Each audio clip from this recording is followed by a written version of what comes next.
All right, ladies and gentlemen, boys and girls, welcome back to another Genshin Impact reaction video. And for this video, we're actually going to be checking out the long-awaited version 4.6 drip marketing that officially went live this morning. Big shout out, as per usual, to my moderator, Anthony Emerald, who stayed up until the point of watching and checking out the drip marketing for himself, creating this Google slideshow for you guys and for myself to kind of see everything for the first time right here. I get my initial reaction to the characters, I speculate, I get to look at a little bit of their lore and kind of decide whether or not I'm going to pull for them based on like the initial impressions, the initial interpretation. You guys seem to really enjoy these videos. I remember the one time I skipped gumming and Cloud Retainer's reveal going to Canada, and you guys were like, have you seen the drip marketing yet? Has you seen the drip marketing? So I'm really happy that I'm able to kind of continue picking up and doing this. We did it last patch with Shiori, so she's going to be coming out in a couple of days, but do not let the image on this screen fool you. I'm actually, like, a lot of people have been kind of up in arms about the content quality of version 4.5, which goes live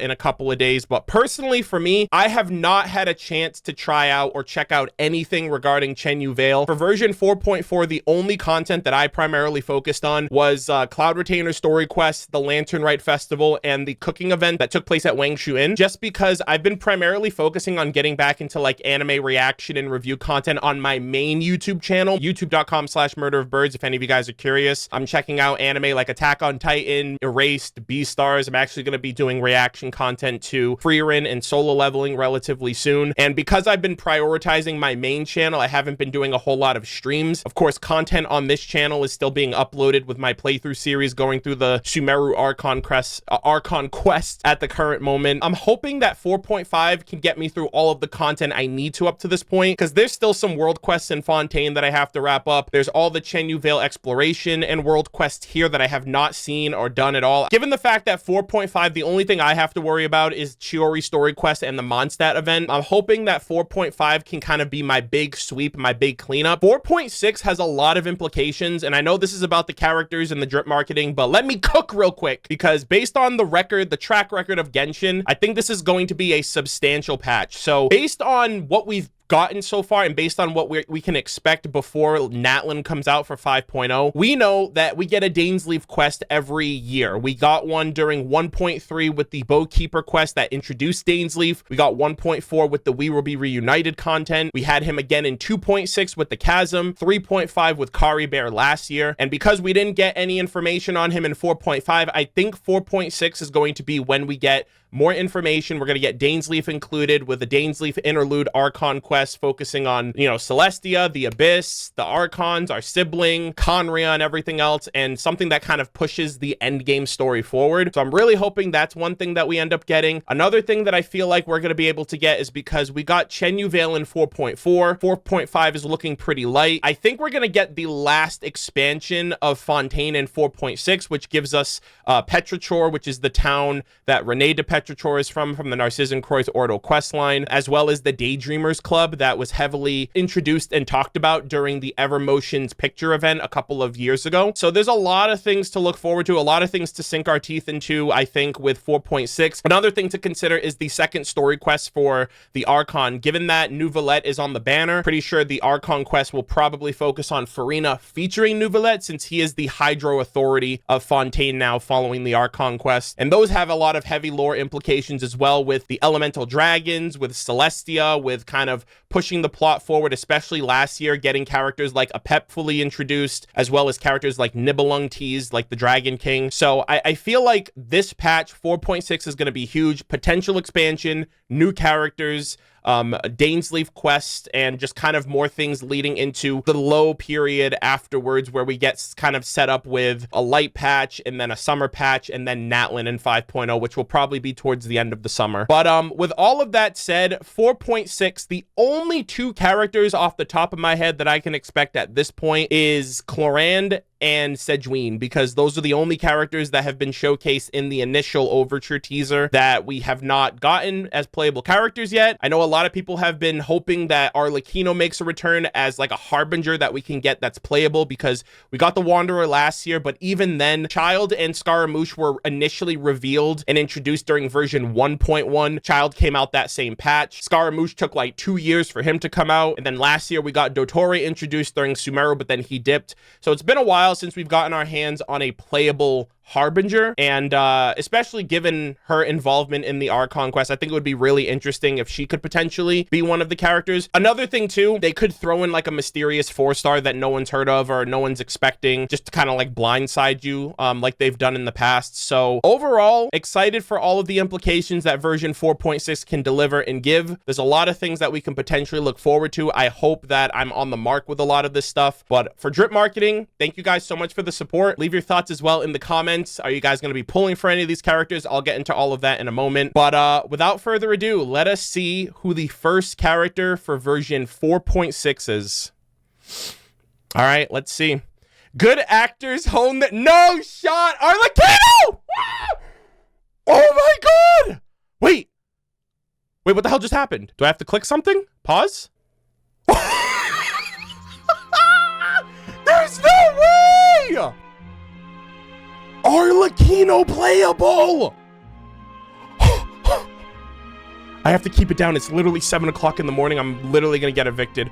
Oh my god! A quote by freaking Piero the Jester! Hold on. What the fuck is happening right now?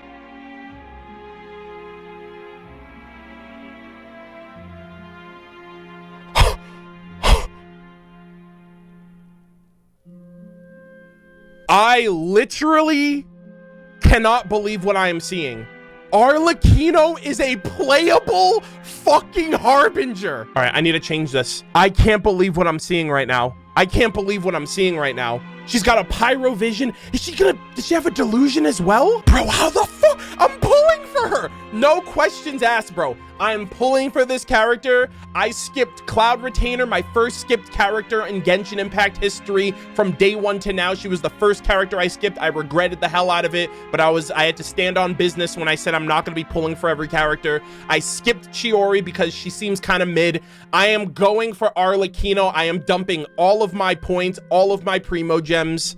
I have to. Are you kidding me? Her lore is gonna be insane. She's gonna talk about the Harbingers just like Child, just like the Wanderer. She's gonna give us more information that we've been hoping for. We're gonna get a story quest for her, potentially learning maybe how she seems to be kind of almost like hilly-churled, or like she's got like hilly-churlification on like her hands. Her hands are like black, almost kind of like the hilly-churl. So I don't know if she is like an experiment of forbidden knowledge or an experiment of the abyss or whatever the case might be. She seems demonic in nature as well. She's number 4 of the Harbingers, so just behind the top 3 godlike Dottore, Columbina, Capitano. I cannot believe this. How the fuck is she gonna play, bro? She's got like demon claws. I feel like she could be like a freaking crazy berserker type. Fate grants favors to no one. Only those who would fight it with every ounce of their being may earn the right to challenge it. Piero the Jester, the director of the Fatui Harbingers, quoting Arlecchino. Oh my fucking god! 4.6. I'm gonna have to prioritize her story quest. I'm gonna have to get her to Friendship 6 ASAP for that Giga lore. Name Arlecchino. Title Dire Balemoon, head of the House of the Hearth with the pyro vision. Bro, she is mommy and daddy. Holy shit. To this day. And she's the father of the House of the Hearth. She is the new knave, and she has like a lot of history with the previous knave. She seems to have overthrown the previous knave, who had kind of affiliations in Inazuma prior to us going to Fontaine. Holy cannoli, dude. I'm at a loss. She's got a pyro vision. I don't know if she uses a delusion like Child. You know, Scaramouche didn't use one. He was a puppet. What is her story quest gonna be like? She is very much affiliated with the Harbingers. Unlike Scaramouche, who kind of turned over a new leaf and decided a new life for himself, and Child, who's kind of like, you know, he's like a wild card almost. He's like, you know, he wants to be our friend, but he also has his patriotism to the Tsaritsa. So he's kind of like ambiguous in terms of his relationship with us. Like, Arlecchino seems very much intent on herself, her children, her objective, both within Fontaine and for the Tsaritsa. And I'm actually also curious, is her story quest gonna weave into anything with, you know, because if we're getting Arlecchino's story quest, we should be also getting Farina's story quest part 2. because we get a new Archon story quest every, like around this time. Like Zhongli was in 1.5, Raiden A was in 2.5, Nahida was in 3.6, and this is 4.6, so it's kind of like we're getting to that point where it's to be expected. That would be insane if she comes back to Fontaine for her story quest, and she's also featured in that one as well. And I have no idea how Dane is going to be featured in all of this. Also, the expanded area could also give us a little bit more Remoria lore, because Remoria, as of right now, is pretty much relegated to the artifact set, the Golden Troop artifact set, and some of the stuff that they talked about in the story quest and some of the books in Fontaine. I was not at all expecting this. Let us check this out. To this day, Arlecchino still recalls that night when she was first appointed as a Harbinger. This is crazy. This is insane. Up the stairs and down the long gallery, with naught to see through the windows but a world of ice and snow without end. The biting wind wailing loud, now as mirthful laughter, now as somber farewell. With a start, Arlecchino came to hallucinations of her memories, mingling with the sounds of real-life conversations that surround her. The hearth fire burned with vigor, its gentle warmth pervading the room, and its red light glowing on the children's faces, lighting up their innocent, unaffected smiles. If some uninformed passerbys were to stumble in at the precise moment, they would surely mistake the scene before them to be that of an ordinary, happy family. But just as Arlecchino raised her steaming cup to take a sip of scalding hot black tea, the clock began to chime, and within an instant, the laughter and cheers that filled the room were banished. The flames flickered so that for a moment the light faltered, the faces of all present cast a somber expression. Placing her cup back down, Arlecchino stood up and in a calm, measured tone called out several names. Chaplu, you're with Linny. Retrieve the required intelligence. Foltz, you and Filiol are on guard duty. Stay back and tend to the hearth. Yes, father. Without a redundant syllable nor a hint of hesitation, they answered as one. Not long after, the fire had dwindled and the house fallen utterly silent, with nothing to be seen but a single shaft of infiltrating moonlight, peeking through a gap of the curtains upon a cup of gradually cooling tea. Holy shit, dude. I cannot believe this. Number 4 of the Fatui Harbingers is going to be playable. So we have rank 4, rank 6, and I'm number 11, child, rank 11 of the 3 Harbinger ranks so far as playable characters. I don't know what they're gonna do with Dottore. I don't know what they're gonna do with Capitano next year with Natlin. I just want Capitano to be playable. That is my number 1 favorite Harbinger ever since Winter Night's Lazo dropped, before I even knew this man was number 1. So, like, I guess I know how to pick them, boys. This is a no-brainer. This is a day 1 drop. This is a day 1 pull. If there is a new region, it's going to take a while to max her out, but I cannot wait to see her gameplay in the live stream. I don't know what weapon she's going to use. I don't know if she's going to be fisticuffs, if she's going to use like her freaking claws. I don't know if she's going to be a berserker fighter. Like, her potential is going to be revealed in the live stream. She might also be the weekly boss, maybe, because it's been a while. I mean, it hasn't been a while. Like, Scaramouche was the last weekly boss, but it's not outside of the realm of possibility that the playable Harbinger could also potentially be the weekly boss, because of the fact, mainly, usually it's the dragon, right? It's Dvalin, it's Ajdahat, it's a Pep.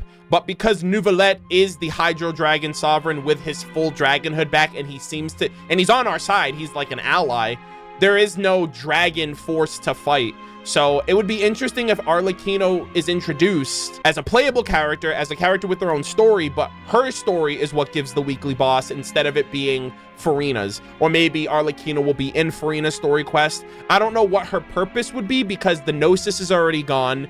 So I don't really know who or what we're going to fight in 4.6 for that second weekly boss for Fontaine, unless it has to do with the new area if we end up going to Remoria or anything like that. Also, I'm just going to put this here for now. Again, it's in the 4.6 drip marketing video. Right now, I've noticed a trend that's happened with every nation we've gone to, right? Mondstadt with the honorary knight. I don't really know what we're known as when we go to Liyue, but Inazuma, we are the captain of Swordfish 2. Sumeru, with the first sage of Boer. I believe in Fontaine, they call us like the super mega, like the zenith level boss. I think that's our like title for Fontaine. I was actually wondering if when we get to Snezhnaya, you know, like how the theory right now is that like there's an empty 10th rank seat. I wouldn't be surprised if we don't just become an honorary member of Snezhnaya with the Tsaritsa.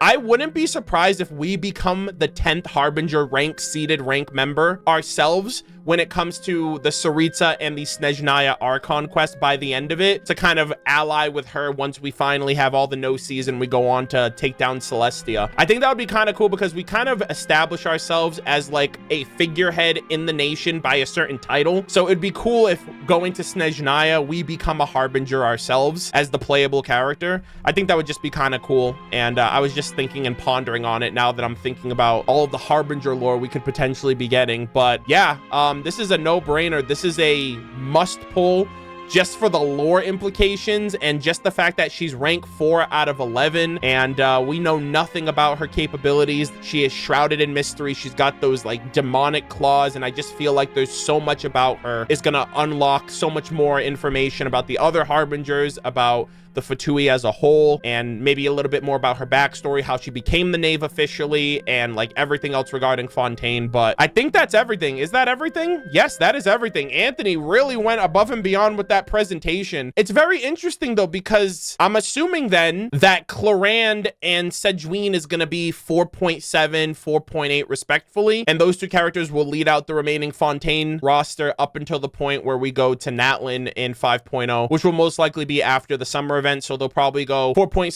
4.7, 4.8, and then skip to 5.0 like they've typically done for previous patches. But we'll have to wait and see. All of that is to say, I am so hyped for this patch. Potential Dane, potential region expansion, a playable Harbinger, potential new weekly boss. Like, it's going to be a goated patch, and I'm glad, again, 4.5 is light because I have a lot of catching up to do and a lot of, like, content to clean up on. But let me know if any of you guys are skipping her. I'm kind of more interested to know who's skipping her, because I feel like pulling for her is something that the community is universally going to go for. And I can only imagine what my Discord and social media looks like after this drip marketing. But I'm going to try to get this video edited and uploaded as soon as possible. But thank you all so much for watching. I cannot wait to see the live stream special program in like 5 weeks or so. And yeah, I am without a doubt pulling. I've been saving all of my pulls after skipping Cloud Retainer. I'm skipping Chiori, so I'm saving this patch 4.4, next patch 4.5, and then, you know, however many up until the point where I go to pull for her. Thank you guys all so much for watching. Leave your thoughts in the comments. What did you guys think of the drip? What are you guys excited about for 4.6? What do you guys think is going to happen in terms of the characters, the content, who's pulling for Arlecchino? I'd love to know all of that down below. And yeah, I will see you guys all in the next one. Streams will be coming back relatively soon this week as well, so take care.